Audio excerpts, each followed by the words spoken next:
Okay, Gillian, so welcome to the podcast. Thanks for coming on. I know it's like 11 o'clock in the United States. So what is it, 6 hours later by you? I'm 5 hours later, so it's 4 o'clock here in the afternoon. Okay, all right. It's not, it's not so bad. So your day's almost over.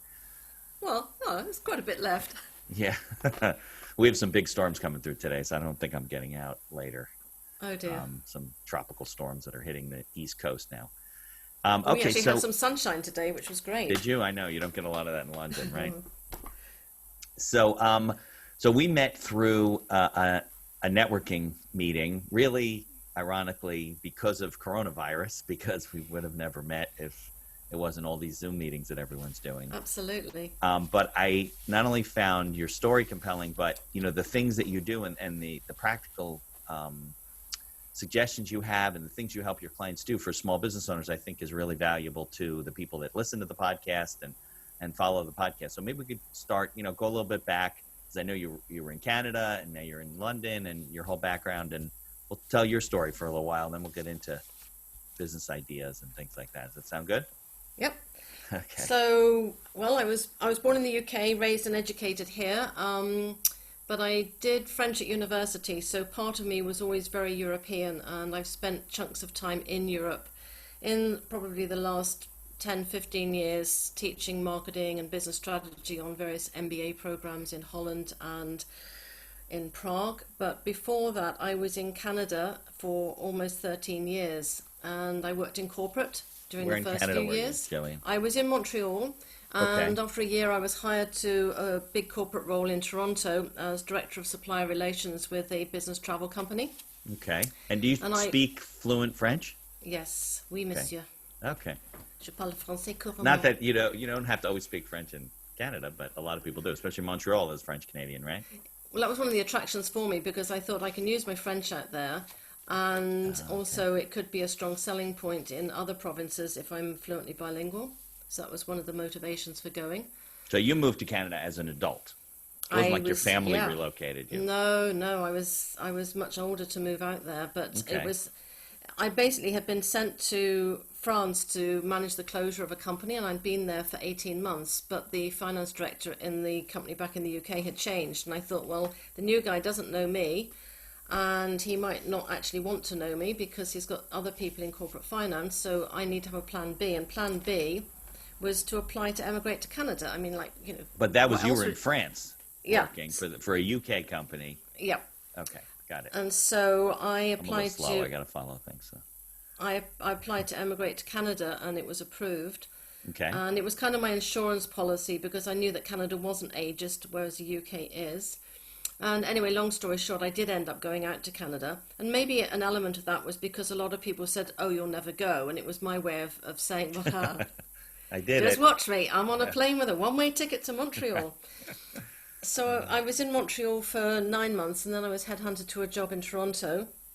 And I was there for 2 years, but after 9/11, they downsized the senior team, and so I went back up to Montreal. And that was really how I got into marketing, because I got hired by a not-for-profit as their marketing director. Because you said you were in finance before that, right? Yeah. Okay. So they were like, oh, finance, so come do our marketing? I mean, where did that come from? Well, yeah, I was in finance, but when I was working in Toronto, I was Director of Supplier Relations, so there was an element of marketing, because you negotiate the deal for override commissions from airlines and hotels, but you then need your frontline staff to actually sell where you want them to sell, because obviously if, for example, Air Canada says you can have commissions on your transatlantic flights, provided you give us the internal flights within North America, and obviously discourage people from selling onto the United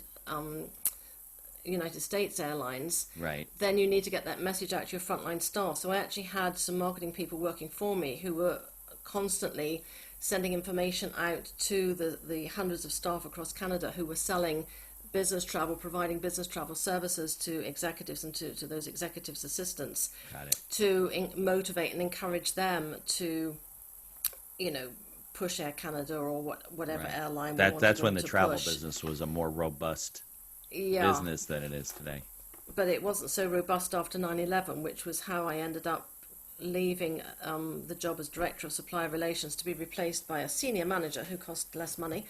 And I went back to Montreal, and I thought, well, actually, with my finance hat, business strategy fits in with all of the work I did on acquisitions for the Thomas Cook Group. It fits in with what I've been doing in Toronto for the past 2 years, because obviously marketing our services and marketing the policies that we had put in place to the frontline staff was crucial. And they then in turn needed to market to their corporate clients.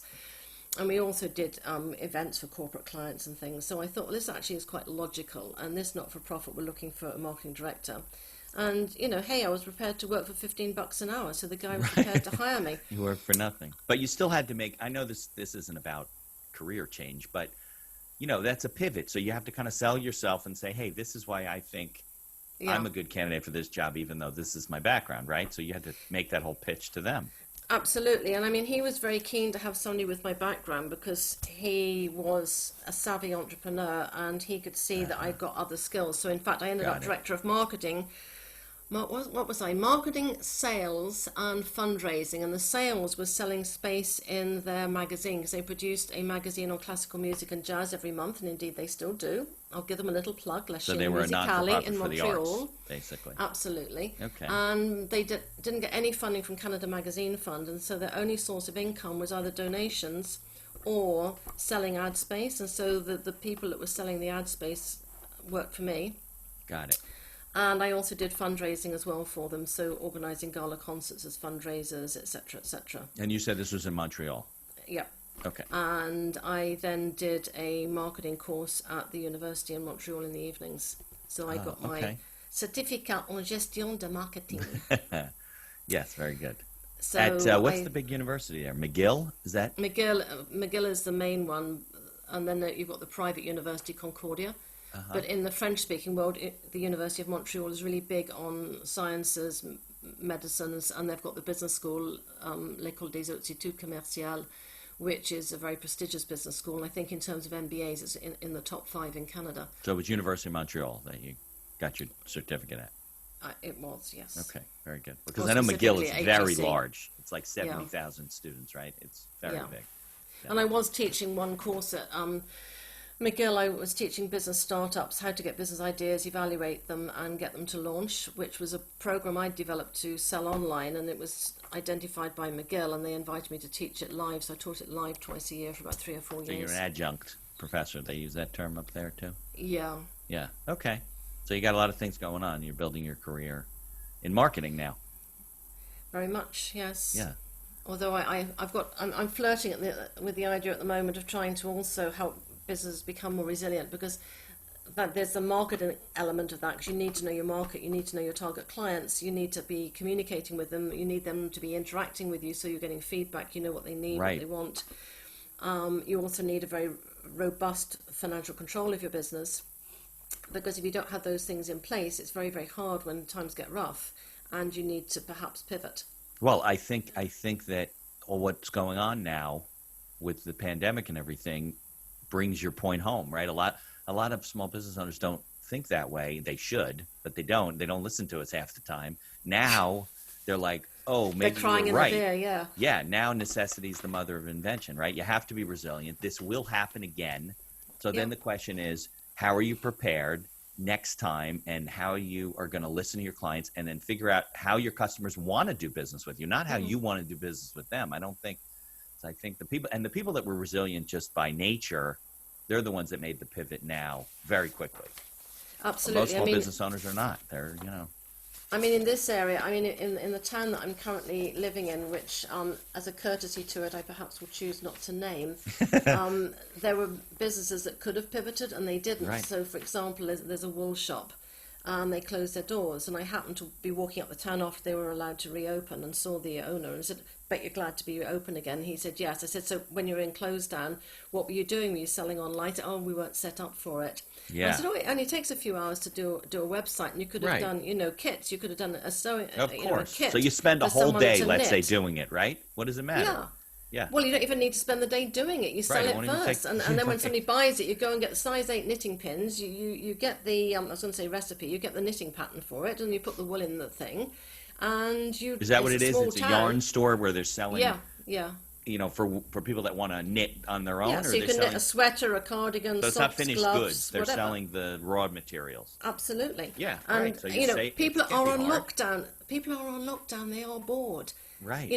You clear the closets and the cupboards, and you clean the shelves, and you do the garden, and then it's like, oh, what am I going to do next? Yeah. And this is not a town where there's loads and loads of places to walk for miles, so that people get bored. So why not learn to knit or go back to There's knitting all if you that haven't stuff done it for going on, years? right? Yeah. My And- daughter did yesterday. She comes down. She goes, "Look what I learned, Daddy." She's taking a course or reading about sign language. She's 14 years old, and now she's Good for signing her. to me because she thinks it's important to learn how to communicate with people that have trouble communicating. Every day she I think comes that's down with something else she wonderful. learns. Yeah, isn't it? I think that's absolutely wonderful. You can all And do it also- on your own. But also, your daughter could be really handy for people that are putting out videos for their marketing, that she could be in the corner signing for people that actually don't get the video at all because they can't hear it. I better tell her to practice then. She could do her name right now. That's pretty funny. But yeah, I think there's a lot of local. I mean, you really are on boots on the ground, working with really the kind of people that I do a lot of business with, which are local, store owners and shopkeepers and, people that never really thought of. I mean, they turn their lights on every day, right? They unlock the door, they flip the sign from closed to open, and and they do some marketing, but I mean, this was a real challenge for a lot of these people. So, but they're open. They're back open. They didn't go out of business, right? They're back open, but will people be rushing back in to buy walls and stuff because they might take the view now that I've developed a new hobby. I don't need to buy Right. walls anymore. Who knows? Yeah. But it's interesting. I mean, I don't know whether you want to go there with me, but I have got a few examples of organisations that have pivoted and they've actually been very I do. successful. So the one thing you don't know about me, Yeah. I actually do storytelling. Oh, you didn't tell me that when we spoke. No. Okay. Not paid, but You had to save something for the podcast. You couldn't tell me well, everything. exactly. So like people will gather in a pub and people will tell stories. And there was a North London storytelling circle. I've never actually been to it live, but I knew of its existence and always hoped that one day I would go when I was in London. Anyways, they decided to pivot and go online. Right. And they have actually gone from being, apparently there were 6 or 7 people that would meet once a month in somebody's home and they would each tell a story. Okay. And now they have got, the other night, on Thursday night, there was over 50 people on the Zoom call from all so over it's the been world. growing. Yeah. And they had paid to be on that call. Typically on a Thursday night it was free to begin with. Then the lady introduced donation basis, which was very smart. And then she decided to start inviting in well-known storytellers that obviously would require a fee, but charging people to participate. So, you do the math. You've got 50 people on the call at £10 a head. Sure. That's £500, There you and go. split it with the guy that's turned up. You've just made some money. And she's decided that, yes, she might do some live storytelling going forward, but she will continue to do the Zoom. So is this like an open mic night, or they're bringing in professional storytellers? On Thursday night, they had a professional one, Okay. which is why she was charging so much for people to attend. But otherwise, it's open mic, and you can simply say in advance, I'd like to tell. So I've Okay. told 2 or 3 times now in the last 4 months. What kind of stories do you tell, Gillian? Are they fictional stories? Or are they They're fictional. They're myths, legends. okay So that you make up, or they're myth and No, legend you they're- do research on? They're usually ones from books. Okay. So, the Cellar of Wisdom. Got The it. king looked from the castle And you're wondered why there reading was a the crowd in the passage marketplace. from. Got it. You Okay. don't read, you tell No? a story. No, Oh, you do not, that's different. You Okay. absolutely do not read. Okay. That's a different That thing. is totally outlawed. You have to tell the story. Okay. Which is great because you can kind of embellish it as you go, shorten it or add bits to it. I'll have to listen in one time. I don't know if I Well, want to tell a I've got story. I've got well, you can come in on Thursday night if you like. I'll send you the Okay. link. But also, I've got 3 of the ones that I've told up on my YouTube channel. So I'll Oh, send you good. links Okay. to those. Well, we'll put a link to those in the show notes. But also, I mean, organisations that have pivoted. There was a cafe in a seaside town near here, and they became the gourmet cocktail bar. And what they've basically done is put a big sign outside, and they've got a table there, and you can go up to the table and you can buy cocktails and take them away in a biodegradable container and drink your cocktail socially distanced from everybody. A lot of the others just simply stayed closed. Right. Local garden centre, yes, they sell a lot of stuff other than just plants, and so all of that did go on close down. But they had plants that they would have to have otherwise thrown away. Right. So they were putting packages together. So for £40, you could have like 60 different vegetable plants and 2 great big, what we call grow bags, which are great big bags of soil and compost. And it's delivered to your door. Yeah, and they perfect. got hundreds and hundreds of people thinking, well, great, I haven't got to drive to the garden centre. I Yeah, I haven't could got grow to my lift own the stuff in and out of the vegetables. car. And people had time to grow vegetables. And also people, frankly, were getting it at the very beginning of lockdown, nervous that the shops would run out of stocks, that the shops would close down. People were stripping the shelves bare. Right. So having your own They vegetables were fighting was over a safety toilet paper here. Well, they were here. I mean, toilet paper was the in joke. Oh, there's toilet rolls at this shop. Let's go and get them. But no, people were stocking up on things to make bread, and people started to get into growing vegetables. But that was smart of them, because in doing that, yes, they offloaded a lot of the plants that they would have had to have thrown away. But in addition, they had some income that probably covered fixed costs. I hope for their sake it did. But they've probably got customers that they would not have had before. Right. They're building a customer base. So you've got a newer customer base now. Right. Not just the people that have known you for years and go there all the time. Right. You've got new people coming on board. I mean, a book club I'm in, we were on a Zoom call and we were talking about vegetables, and this was how I heard about it and went and checked it online. But the other people were checking it, and I'm sure they passed the information on to other people who perhaps don't drive, that they're older and they still do a garden but they don't drive anymore. Right. Wouldn't have thought about this. So it was a smart way for the garden centre to get visibility and also to build some new clients. Did they think of that on their own, or was that with your help? I was not involved in it. I cannot take credit for it. Oh, okay. That's interesting. But yeah, that's a big problem, I think, of a lot of people. Yeah, they're like their inventory's wasting if they have perishable inventory. And, a lot of the restaurants even here, they were getting all geared up to open. Now you can go inside, and then the governor shut it down. And they had extra food. They had staff they had hired. They had to lay them off. Well, it's the same here. I mean, we threw the pubs wide open again. The landlords all bought more beer and food, I guess, as well. And then some of them had somebody phone in and say, oh, actually, I was in your pub the other night and I've been diagnosed positive with COVID-19. So the pubs are all closed down again. Yeah. So, all of that food has to be thrown out. Yeah. And all of this takes us back to marketing, because marketing, as you know, you don't need me to tell you, isn't just about promotion. Marketing is also about how do you get your products to the people that need them. How can you solve people's pain? How can you take that pain away? How can you be a solution to them? But I think a lot of smaller businesses think of marketing purely as, oh, I need to be on Facebook, Instagram, or I need to be in the press, or I don't do anything, whatever. Right. But they don't seem to think about the other elements of it. So what is my product or service, and what does it do for that other person? Right. Does it delight them? Does it take away a pain? Does it solve the problem? If I'm open until 9 at night and I'm selling flowers, and the guy's late home and wants to appease his wife, he can drop in and buy some flowers. Or maybe, people don't think also during a lockdown, just because I'm a cafe and you can't come to me, perhaps I could come to you, or maybe we could do a curbside delivery. Yeah. And I think you were talking to me about a guy who packaged up the ingredients for people to take home and make was it soups you were telling me about? Pizza. Pizza, that's right. Right. People don't think about, how am I going to deliver something to my target clients, or even some new clients, that will take away their pain point. Right. And what he did also, he donated 10% of his proceeds to the frontline workers, and so people went to him before they went to the other pizza place. Even if the pizza places copied him, it was too late. He caught all the business.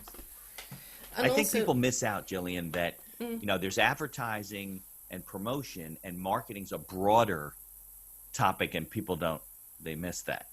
Yeah, and if you talk to them about the 4 Ps like you would on an MBA program, they glaze over and think, oh, don't speak academic to me. But the 4 Ps are important. What is your product or service? Who wants it? Right. You might know somebody needs something, but if they don't want it, they will not spend money for it. Right. Even if they need it, you're right. Yeah, I know as a small business, you need to worry about your finances, and you need my program. But if you don't want it, I can market to you till the cows come home, and you will not be buying. Right. That's true. How is it priced? Is it priced at a reasonable price for that person to buy? Or do I need to actually price it a lot higher than I might be comfortable with, simply because this is a price that everybody else is charging. Right. And if mine is a lot less, people might be suspicious that it's not such a good service or not such a good product. Yeah, people don't realize that just competing on price sometimes demeans your product, and people are like, well, that can't be real if it's that cheap. There's got to be something wrong there. Absolutely. Yeah. But also, you don't want to price it high on profit. I mean, I can think of one place that actually pushed all their prices up, and they started to do takeout during lockdown. Well, that, I don't think that was a bit tacky in my view. Yeah. Maybe add on a premium and say, would you like to make a contribution towards the cost of us delivering it to you, or something like that, or charge a delivery fee. There were some places here that were adding like COVID pricing, like they were increasing the price based on their increased costs. And I think that's a really fine line. You got to be real careful. Like you said, if you make it voluntary, like, can you help us? That's different than saying, oh, well, our costs are increasing. We're going to have to pass that on to you. And I think it really turns people off sometimes. You got to be careful. So this is also why you really need to know who your clients are, who your target clients are, and what makes them tick, what's their buying behavior. Because actually, you might actually be able to be honest with them and say, look, because of COVID, my costs have gone up considerably, and regrettably, I have had to uplift my prices, but we will go back to the former prices as soon as, things are looking a lot better for us. And we hope that you feel comfortable bearing with us. And if you do have an issue, then tell us, and we will, right. allow you 10% honest, off transparent. at the till point. Yeah. And you get more credibility if you're honest. Absolutely. If you look like you're just trying to pass things on to people and you're not saying, explaining it looks like why. you're trying to profit from a bad situation, and people don't like that. And it's an older age, but people buy from those that they know, like, and trust, and they buy products that they know, like, and trust. So you need visibility, you need credibility for you and for your products and services, and you need to have consistent messaging, and it needs to be very clear. And if you do that throughout the entire year, when things get a bit rocky because of COVID or whatever else might come and as a curveball into our lives, you've got those people on board already. Right. Yeah. Exactly. And you know how to continue. And also, you don't just close a shop or a cafe or a hairdresser and that's it, I'll go home, I'll come back in a month, 2 months, whenever. Put a nice notice in the window that's very visible, very clear, and say, we are closed. We're not able to help you at the moment, but if you want advice on how to cut your hair, we've got some videos on YouTube, this is the link. And why not use a QR code so that people can get their smartphone out and they get immediately to your web address. They don't have to take a photo of it and then key it in when they get home. Yeah, make it easy for them to connect with you. Or you could offer a different service and maybe something that's quite different. This yarn shop could perhaps have done videos showing people how to knit. Right. And then they might even have attracted clients from around the world that maybe wouldn't be buying the yarns from them, but might be actually buying the knitting patterns from them. You could start a knitting pattern club. Yeah, you could be selling internationally, sure. Yeah. A lot of the smart salons did what you said, where they're putting on videos. They even did Zoom calls with clients that were nervous to have them come even to their backyard, and they would say, okay, well, let me tell you how to cut your husband's hair without cutting his ears off. And some of them didn't, though. A lot of them didn't do that, but it's not so hard to do nowadays. You could just get on the call and show them how to do it, It's a lot of that pivoting. And also, you need to be coherent. There's a wedding dress shop in town. It's very, very elegant with an elegant dress in the window. And they had a notice in the side window that was handwritten, not terribly legible. And they'd been stuck on with masking tape. And I'm like, seriously? Doesn't look, doesn't have to be that way, right? Yeah. So everything needs to be consistent. So if you're up market, everything has to be up market. It doesn't have to be printed by, the Queen stationers, but at least make it look coherent with the brand that you're trying, or the image of the brand that you want to portray. Right. Yeah. And it's not hard to do, right? We have printers. You don't have to hire a printing company to do all this stuff. Yeah. You can just do simple things. But a lot of people do lazy stuff and they just stick it in the window, and then it just gives the wrong impression. It doesn't. It looks sloppy, or like sloppy. And also, frankly, if it's your own business, wouldn't you be stopping by every few days to make sure that it was secure?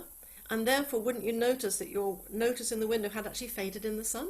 Yeah, well. And actually replace it? Yeah, they're probably like, oh yeah, we need to replace that, but no, it was like, okay, fine, that's it. And I guess they either went home and did the garden, or cried in their beer, or whatever they did, and presumably forgot all about their business. Yeah, probably. A lot of people. I don't know.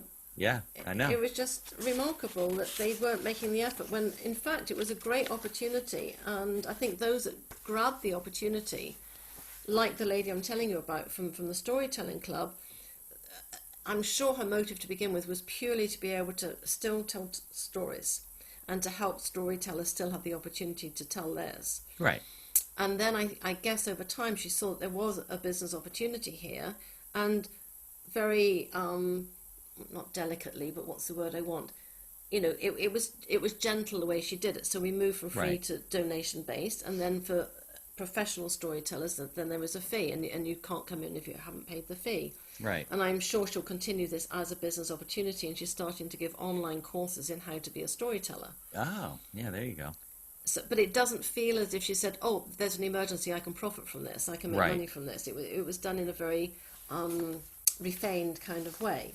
Yeah, it was very innocuous. It was very Yeah. helpful in learning. It's an interesting topic, right? So I'm sure there's plenty of people, if it wasn't expensive or they could try it, for free, they kind of slide their way in and get involved in her community. And there's another one who's more well known called Shona Lee, and she has a 3-year program that's residential. I think once every one of the 3 years, and with work to do online in between times. But she actually decided to go online and did a 4-week taster of the course. So every Monday evening, she was there for 3 hours. It was paid, but at a very affordable fee, so that she could, obviously, it's another way of marketing, because marketing isn't just being on Facebook or Instagram. It can actually be running a free or inexpensive course online, or a challenge, or a webinar. Right.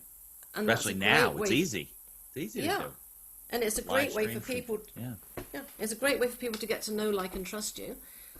And also people that might have been in the past reluctant to do an online course, because now they've had to Zoom for everything. People are much more inclined to do online courses. Right. They're more comfortable clicking on a link and appearing in a Zoom thing. Yeah, they're getting used to that. Think about these networking things where we met. If somebody had proposed that a few years ago, probably it would have fallen on deaf ears. Whereas now, I'm hoping that will continue. I'm sure it will. It's fantastic to be in England, and I can speak to people in North America. I think there was somebody on the Friday night one that came in from Italy. Yeah, Italy and Hungary. And Anita was from Hungary, and Eleonora was from Italy. And I'm sure, I would hope Geraldine's going to continue to run that group. I want to go to it every week. Some of my groups have cut down as many meetings that they're having, but they're still having meetings. Most of my meetings are not local. They're in Florida. They're in Toronto. They're in London. It's interesting. You're building a community and friends and relationships with people all around the world. I think it's an ironic silver lining to what's going on. Like, the world's more connected than it was, even though we're still all kind of struggling. And I also think that type of networking thing, and again, networking is part of your marketing. It is part of promoting your business, whether you're doing it offline or online. Yeah. I have never really been overly comfortable at offline networking events, because you're kind of there with a glass of wine in one hand and food in the other, and you haven't got the third hand for business cards and the fourth one to shake somebody's hand. But you don't have to trouble with any of these things when it's online. And I also think when you're in these breakout groups of just 5 or 6 people, even if you're reluctant to do networking in the pre-COVID times when you would do it offline, and a lot of business owners are reluctant, that they run a business but they're actually quite shy of going in and meeting people, right. Or they don't want other people to try and sell them their businesses and their products and services, because they're uncomfortable with that. I think in these rooms, because there's a question that you need to answer, like what was the best thing that happened to you this week, or what did you learn this week? Right. There's mixer questions, right? Yeah. And I'm sure you've been in groups where we've all met before. We don't need to tell each other what we do, because we know already. Right. And we talk about, what are you doing for July 4th weekend? And then you get into a whole different discussion about, well, are the restaurants open? Are the hotels open? What are they doing? So you actually get to know that person a lot better. Yeah, very much so. I think it's also more, you're more focused on the conversation between you and the people on the call, and why you're there, and to get to know each other. As opposed to, and I go to a lot of networking events. I mean, I'm like, my schedule is crazy, and even pre-COVID, but I have to travel to go to these things. So I would go into rooms with people I didn't know, and I'd walk up and meet them, and I never had a problem. But a lot of people are, why don't you come with me? Go to these events. I don't really know. I don't want to do that. I'm like, well, you got to meet people. There's marketing and there's networking. Yeah. You build your networks to create relationships, and then you market to those people and other people and so forth. But you have to do both. I mean, you can't just sit around and put billboards on the highway and No. hope people come by. And also, if you network, it's a great way, if you've built relationships with people, to be able to run a new idea by them and say, you know what, you know me Yes. for marketing, but how would you react if I said I was thinking about actually doing X, Y, and Z? What do you think about it? And you Right. can get, they may not be your target clients, but they are nonetheless seasoned business owners Right. who would have an opinion that would be worth hearing, because it might send you off on another track. It might make you formulate some different questions that you want to ask other people. And of course, talking about questions, if you want to know about your target clients, one way to find out is to actually do a questionnaire, Yeah. which you can promote on Facebook, on LinkedIn. Right. Like a survey, you mean? Yeah. Yeah. And find out, like my idea for resilience, I shall put up a questionnaire on LinkedIn and say to people, would you fill this in? Because I'd like to know what you observed either in your own business or in businesses that you know, who pivoted and how did they pivot? And was it successful? And why do you Right. think it was successful? Or why do you know it was successful? How many businesses do you know that you feel really are resilient? And if they are, in what way? So it's important to know your customers. And often people make assumptions. They assume that they know what somebody wants. All the time. And they're And usually they wrong. Yeah. Yeah. Yeah. They're usually wrong. I want to go back, though, before we get into Yeah, all this sorry. stuff. We were in the middle of your story. I think I interrupted you. I don't You need to remember. keep me under control. You know Yeah, what I'm like. but we were talking because it all leads up to all the great ideas and the things that you do for people. You were in Montreal. Mm-hmm. You got this new job marketing, and you became an adjunct. Well, first you got your certificate for in business marketing, and then you became an adjunct at the local university. Mm-hmm. Okay, so and you just started this job. So where were we? So then my dad passed away in 2005, and sorry. at that point I knew that I was going to be spending bigger chunks of time in the UK. I'd always gone back 3 or 4 times a year, but now I was going back for a month or 2 months, and that was when I started to seek teaching opportunities in universities in Holland and in Czech Republic. Okay. And when I also started to develop a suite of online programs, and that was where one of them got picked up by McGill, and so I ended up teaching it live. I mean, again, you need to be willing Online. to pivot. No, I was teaching it live at McGill. Oh, It was you gonna went be- back to Canada? Well, I was still at this point in Canada. I left Canada in 2012, but in 2005 I was still in Canada, but needing to spend lengthy chunks of time with my mum. In And that- UK, in In London. the UK, in the Okay, UK. in England. Okay. Yeah, so that was when I started to get teaching gigs at universities in, as I say, Holland and Prague. Well, why Holland and Prague? You could go for the day to Holland and teach and come back and see your I mom was at going night. out. No, I was going over for the weekend or for a week or for 2 or 3 weeks. Oh, It was for just short I had. courses. Yeah, I had. Well, some of these MBA programs, there's 2 6-hour sessions a week, or like one of the universities in Prague, they did their bachelor's course over weekends. So I'd go Okay. out for a weekend, and then maybe I'd teach at the other university during the week, and then that one at the weekends. Then But you come back for a period of time. Yeah, Got it. but it meant that I was earning an income while I was hanging out with my mum. So Right. mum had got me around, and I was kind of local, if you like, not the other side of the Atlantic. Right, a little bit But I was closer. still earning a living, and I was still maintaining my professional credibility within business strategy and marketing. That's what you're teaching, business strategy and marketing. Yeah, Okay. as separate courses. Right.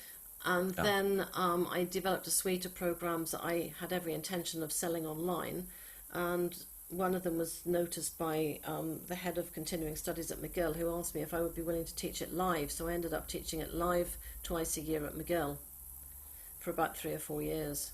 How long was the course? It was the first time we ran it, we did it as a 1-week intensive. Then we decided to do it as 1 evening a week for 4 weeks with 2 Saturdays full Okay. time, just to play around with it and see what sold the best. Right. And in fact, it was the 1 week full time that sold the best. Oh, people wanted the intensive. Yeah, Yeah. yeah. And it was semi-workshop. It wasn't just me standing there spouting. They were actually getting on and doing. So they were actually sort of, investigating the market within which their business would operate, and writing questionnaires and going out and getting answers and also looking at what money they would need to start the business, and running some of the numbers to see what their break-even point was. So were these were people that not only had business ideas to start businesses, but some of them had businesses already? No, none of them No? had businesses. They're They all were people students. they weren't students. They were people of all ages. They were people from mid-20s up to sort of 50 odd, and they were people that wanted to start a business. Got it. So they're looking, so they're learning and doing their research. And Yeah. So some of them had no idea what they wanted to do, so they'd do my idea generator course first, and those that knew what they wanted to do, or thought they did, would come in and they would do my From Idea to Launch program. But often as they went through it, they would realise that actually this is going to require way too much money, and I wouldn't have access to that level of financing. Yes. Or maybe the break-even point is not going to be reached for several years. Maybe this isn't what I want to be doing. Right. No, that's the whole concept of the accidental entrepreneur. People don't go through those steps at the beginning. They discover it by accident, and then they realize, oh, my great idea shouldn't be a business, or I'm not the person to do it, or like you said, it's too long to the break-even point where I'm now in the black and out of the red. Or they don't have the skill set. I mean, there was a guy in Montreal who they don't have the skill set. Yeah, that's a big one. He wanted me to help him with a business plan, and he was going to open a cafe targeting a specific client base. And in the course of asking him key questions, he drew the conclusion that actually maybe this isn't a good idea, because he actually had never worked in a restaurant ever, and he hadn't realised that working in a restaurant isn't you rock up at sort of 6 o'clock at night and unlock the door and go home at 11. Right. You've probably been to the market first, and how about 6 a.m. everything, and you've then had you to close clean at it. 2, right? Exactly. Yeah, exactly. Yeah, the restaurant business is a very time consuming. But I agree, and I always tell people, listen, if it's something you're really passionate about, you want to do, maybe you can get a partner to join you, somebody who does have experience, but you better figure that out early on, or else you're going to be in trouble. But it's also people that decide they're going to do an online course, and they're horrified, absolutely mortified if I say to them, don't create the course before you've sold it. And they're, but I've got to create the course. No, create module 1, part 1, and sell it. And if somebody buys it, then while they're doing their part 1 of module 1, you're busy building the other parts of module 1. Right. What are you going to build 8-part course and nobody's buying it? Exactly. Just wasted a lot of time. So I hope nobody from McGill is going to be listening to this, because the lady there is still there, and she might be horrified when she hears me say this, but when she actually said to me, would you teach this course offline, and I agreed to it, I actually only had one small segment of the course because I was waiting to see if it sold. Yeah. So I had to go in and teach it. I think it was about less than a month later, and this was the first time it was going to be a full week, and I went, oh my gosh. Right. How am I actually going to get all of this stuff done? So I worked like crazy. I mean, I really worked really hard for those weeks to put together a full-time 1-week course that had sold to the tune of $1,000 a day. So it was quite lucrative. It was worth doing this. Right. But I actually hadn't got the course. I'd only got the first little bit in case somebody bought it online. That's and people funny. are quite horrified. And it's like, no, don't do that, because if people don't want it, if you've misread your market, Right. do a 5-day challenge using a Facebook group, and give value, but have elements of it that people will perhaps need more guidance on, so that you can then do an upsell, that they can hire you to help them with it. But don't assume that people are going to want what you think they want, because it's probably what they need, but if they don't recognize that need, they won't be paying for it. I was going to ask you, I think it's common, like in television, like television shows, they'll pitch a show for a pilot. They don't have any of the other shows ready, and they don't even know if it's going to be successful. So even if the thing gets picked up and they're like, okay, well, we want 6 more episodes, they don't have any. Yeah. Seinfeld was like that. They had no episodes. They just wrote them every week, and they went crazy. But that's the nature of, you don't write 22 episodes for a season of the show that you might think may never get picked up, and waste all of your time and effort and energy and focus. There's a lot to be said for what it takes out of you to create creating a course. I don't have a course, but I have friends and people there's a lot of work involved. You got to record the videos, you got to make the materials, you got to have stuff for people, it's got to look professional. something to be said for making it up as you go along. That's not a bad technique. It's just like you said, you're kind of feeling out the market, feeling out your customers, because you may also discover that what you thought was right, like you said, you're going to have to like pivot the course a little bit for what they need. What you thought they needed wasn't what they need. So you might have to adjust as you go. And what you can do is do it as a challenge and ask for feedback on it, or you can even say challenges are a good idea. Yeah. Or you could actually sell it as a beta course on donation with a minimum, say, of, I don't know, $20. Right. So if everybody pays you $20 and you've got 10 people on it, well, okay, you covered some of your time, right? You've got some money coming in. But the crucial thing is, if you like it, give me a testimonial, and if you weren't happy with it, tell me in detail why you were not happy with it. Right. And learn from people. Yeah, I mean, if only one person out of 20 people says I didn't like X, Y, Z, then maybe you can discount it. But if 18 out of 20 people say, well, I didn't understand this particular element, or I didn't really get what you were talking about, or whatever, then you know you've got a problem and you need to fix that up. And you don't want to find that after you've done 8 courses and you're trying to figure out why nobody took 4 through 8. And also it's crucial if you sell a course that a significant number of people do that course, so they will then say that was a great course, they'll talk to their friends about it, they'll give you a testimonial. You don't want them to buy it, not like it, park it, and then, that person doesn't write very good courses, because that damages your reputation. Right, because then it's hard to undo that after you go down that road. Now, I see you have a lot of creative ideas and a lot of, you see a lot of things. And you think that's because of all the teaching you've done and the people you've interacted with and the testing and the, coming across all these different business ideas? I mean, you almost educated yourself while you're educating other people through the process. I guess I've always been a bit creative and thought laterally. I mean, I am creative in the strict sense of the word, as in sort of, arts and crafts and stuff. My mum was a painter and things. So I think I've always sort of seen something different. And because you don't think of people in finance as the most I hate to insult my friends, but as the most creative people around. Yeah, but you know what? People think they're not. And there's a whole thing I could talk to you about on creative, so perhaps I'll just tell you this one That's thing. Another episode. Well, can I just tell you this one anecdote? Yeah, please. When I was teaching sexual analysis at the University of Montreal, which is all about analysing a market, and I had not decided the syllabus, and the syllabus included something called creativity. And I said to the students, are you creative? Oh, no, we're not creative. And I said, fine. So I had 40 students, and I handed around 40 pieces of paper, which I had drawn a little squiggle on. They thought they were creative? They thought they were not. I said, right, you have got 15 minutes to draw me a picture. And you can imagine these MBA students that paid good money to be on an MBA program wondered why the heck they were having to they're doing painting. artwork now. And I had been to the dollar store and I'd bought lots of coloured crayons and things. So I handed all of these out, and I don't know, maybe they accepted it because they thought they'd just got this sort of mad professor from England or something. I don't know. But anyway, after 15 minutes I stopped them and I said, right, hold up your pictures. And what was really interesting was, one, they had all done pictures. Some, because it did look a bit like a river, had done the sort of the house, trees and the river. Okay. But most of them out of the 40 had actually kept it vertical as I'd handed it to them. It was only 1 or 2 that turned it upside down, diagonally or across. But the point that I was making... Because you gave them a white page with a squiggle line on it, that was it. Yeah, I'd drawn a squiggle on this page, I'd photocopied it 40 times and I handed it out so that you had it in portrait. Okay. And it was up to them if they went landscape, diagonal, or turned it upside down. And I didn't suggest that to them, it was up to them. Excuse me. Yeah, well, it's an exercise in creativity, so you need a glass of water? No, I hope you can cut this out of the recording. Well, it's on the video, so that's okay.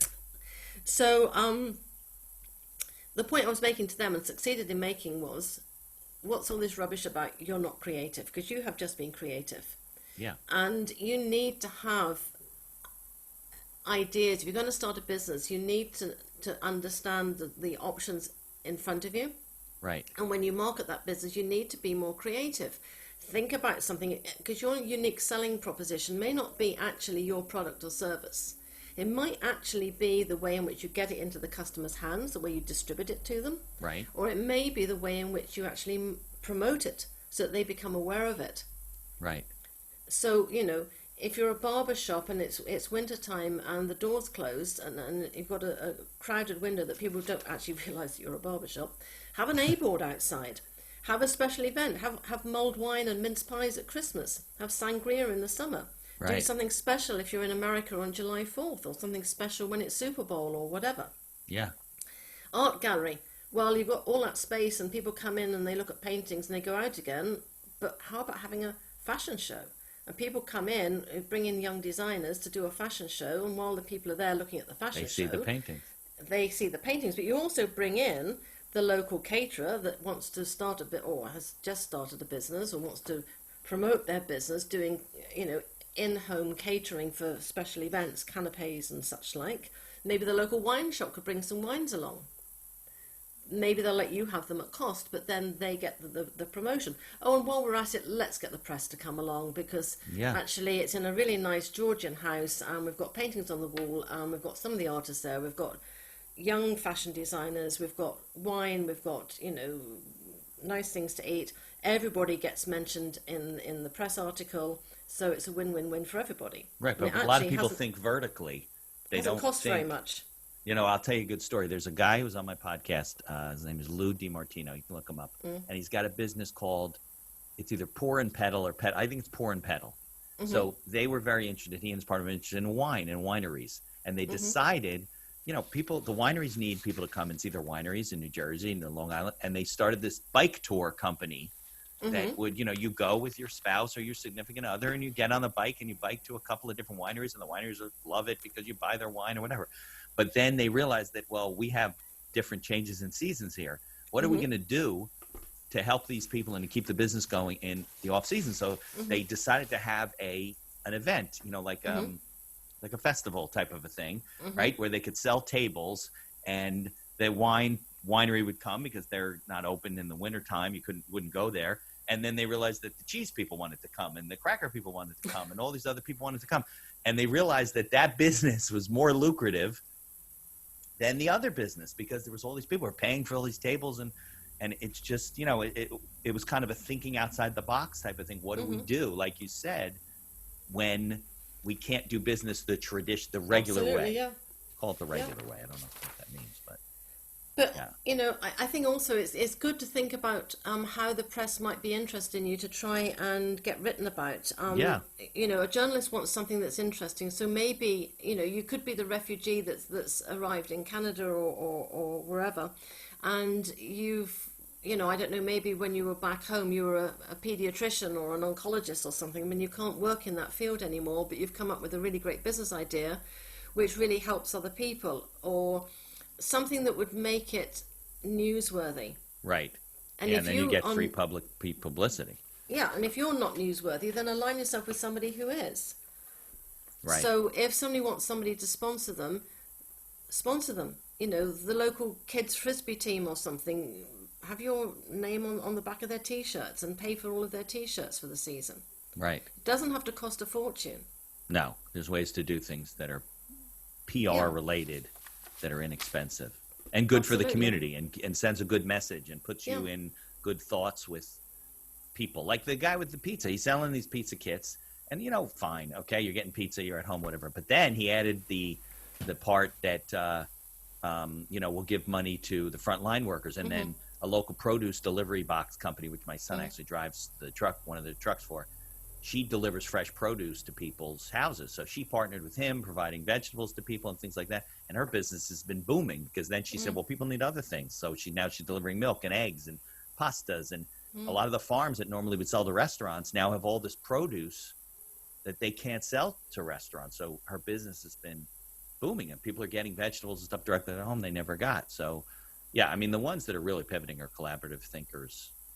How can we work together to make this better for people than not? Yeah, and also if retail outlets and shops and that collaborate, then it can actually be something that draws people into the town. So maybe bookshops sometimes can languish a bit, but if you could actually arrange that you're going to get right? Well, you can get some cakes maybe from the local cake shop, and you offer them to people when they come into your bookshop, so you can sit down, have a cup of coffee and a piece of cake. You're not turning yourself into a cafe. You're not competing with the ones up the road. You're up front where you've got the cakes from. Right. So if people like them, then they can go up the road to the cake shop and buy another one to take home. Right. but at least it means that people might sit around a bit longer and look at the books and then decide to buy. Yeah, and their problem right now is you can't go in the bookstore, but Yeah, you can do it out on the street when it's nice. But that'll change. I mean, there was one shop in town that they would take a cake and cut it up and bring it out into the street, and not just stand outside their door. They would actually walk down through the street and say, "Would you like to try some of this?" Yeah, that's brilliant. But it seems so simple, but people don't do the simple things that you look around and you spout out 10 things that a local shop can be doing, and they don't do it. Well, this barber shop that is in a town near to here, I wrote a blog post about how to market your barber shop or hairdressers. And I rather pointedly said, by the way, I said I was inspired to write this. I said, you might want to check it out. And I gave her the link to it. He inspired you to write it. Yeah, I mean, seeing what they weren't doing inspired me to write about what they should do. Right, there you go. And so it was actually a young girl, and I went in and saw her, and I said, I was concerned about your barber shop. I said, and it inspired me to write a blog post. I said, I'd like to share it with you. This is the link if you'd like to read it. And I said, if you want any help with marketing, give me a call. And I left, because I didn't want her to feel in any way intimidated or that I was trying to sell her something. Now, whether she looked at my blog post or not, I've no idea. But the only thing she actually did do that I suggested was put an A-board outside. So I like to think that it actually had encouraged her. But she never called you, never reached out to you. No, but I think that's a syndrome of smaller towns sometimes, that people want something for free or for cheap. Right, maybe. But I think also people can't be bothered. It's like, that same town, it's by the sea and it goes dead in the winter months, and a lot of the shops just close down, or they just sit there not doing very much trade, and there's so many things that they actually could do. Sure, be creative about it. Yeah, I mean, do they? Or is it common over there? You go into a store or a cafe or something, they have like a little fish bowl, like a little bowl, right? You put your business card in or something, and you win. They don't do that over there. No. Okay, so over here, what they'll do is they'll often put out, a bowl, and you put the bowl in, you'll win something. Yeah. A free sandwich, a free shake, a free lunch. Hairdressers could do right, it, a free stylist or a free coloring or something like that. So there was this local. It was a sandwich shop, basically a cafe, and they sold smoothies, like all the healthy stuff, and I guess they had some other things, and then they also had lunch. So we went in there. I think it was with my father, and they had this bowl, and I dropped my card in there, and I said to my dad, "Betcha we never hear from them." And he says, "What do you mean?" I said, "Well, somebody will win the lunch, but I guarantee we're not going to hear from them, and they'll be out of business in 6 months." And sure enough. I mean, you have this pot of gold, right? These people that have come to your establishment to buy your food and taste your whatever. You have now their name and email. You should be setting up a list that says, "Thank you for coming. Here's a coupon. We're going to be sending you emails over the coming weeks about our business and what we do, what our story is." And, and they don't do it. And there's people that are already gathering the information. They don't create a keep in touch program, a drip campaign. It's so easy to do these days, and they are now, unfortunately, out of business. Not because of COVID. This was years ago. Yeah. But I see that constantly. They're like doing some of the things, but they're not taking it to the next step. Or they'll do it wrong. So, for example, I mean, because of CAN spam and GDPR and everything, you have to be careful about a list. And so a lot of the things require a double opt-in, but that's quite easy because you can write to that person, as you suggest, saying, "Hey, you're in my goldfish bowl, but you didn't win the free lunch. But you know what? I'd like to keep you up to speed with what we're doing. We've got special menus, or if it's a hairdresser's, we've got autumn colours or whatever." And say, and if you're not comfortable to be on the list, you can unsubscribe. But if you'd like to be on the list, just buzz us an email back and let us know what you would like to see in the newsletter. What would you like to read about? And so basically, you've got their consent because they've permission marketing. Didn't somebody write a book? Seth Godin or something? One of the authors. Right. Yeah, permission marketing. But the point is, you have been a little bit more subtle about it and said, "Look, let me know what you would like to have in the newsletter." Yeah.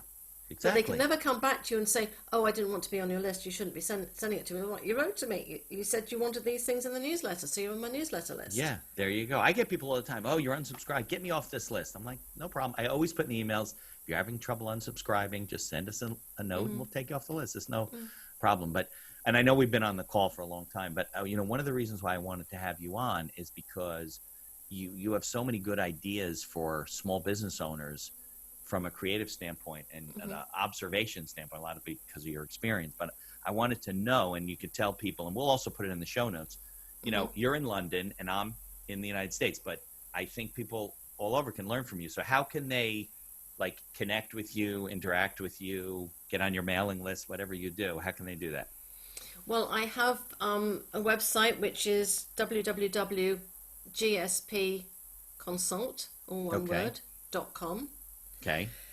And obviously, there'll be an email address in the show notes Yep. that they can write to And me. the website address, we'll put that in. Are Yeah. you on any social media platforms? Yeah, I'm on Facebook. Okay. I'm on LinkedIn as Gillian Pritchett. Okay. If they go on Facebook, I've got a profile, but I've also got a business page. Okay. Good. I'm on Twitter, Okay. although I don't tweet very often. I'm on Twitter too busy, too. I'm too busy tweet. I'm too busy Right. talking on podcasts. Well, and on your trying to go web, and you tweet. put your blog articles on your website? Yes, Okay. That's where they Yes. can see your blog articles. but I'm happy to jump on a Zoom call with somebody if they want to see how I could help them. But I'm also not averse to somebody just buzzing me a quick question. If it's a 5-10 minute answer, I'll answer them. They don't then get an invoice for it. You know, no, seriously. I mean, if somebody just Yeah, got of course. do you think this is a great marketing idea, or give me one way in which I could market X, Y, Z that I haven't thought of? I mean, that isn't going to take loads of time. Right. And it's not like you have to travel across the pond to come over to the United States. No, but if they want to pay for me to fly across the pond and help That's them with their fine. business and marketing Right. strategy, They might have to get you a know, COVID test too afterwards. Yeah. Yeah, if they'll throw in the COVID test for me as well, then, you know, I'm not averse to that. Well, I appreciate you spending all this time with me and sharing all of your ideas. I hope people will reach out to you. We see each other every week, so we'll keep up over everything. And I just thank you for sharing your whole story. I think it's really helpful. Okay, I hope I didn't talk so much that they've ended up wondering what on earth I did talk about. No, it was a good discussion.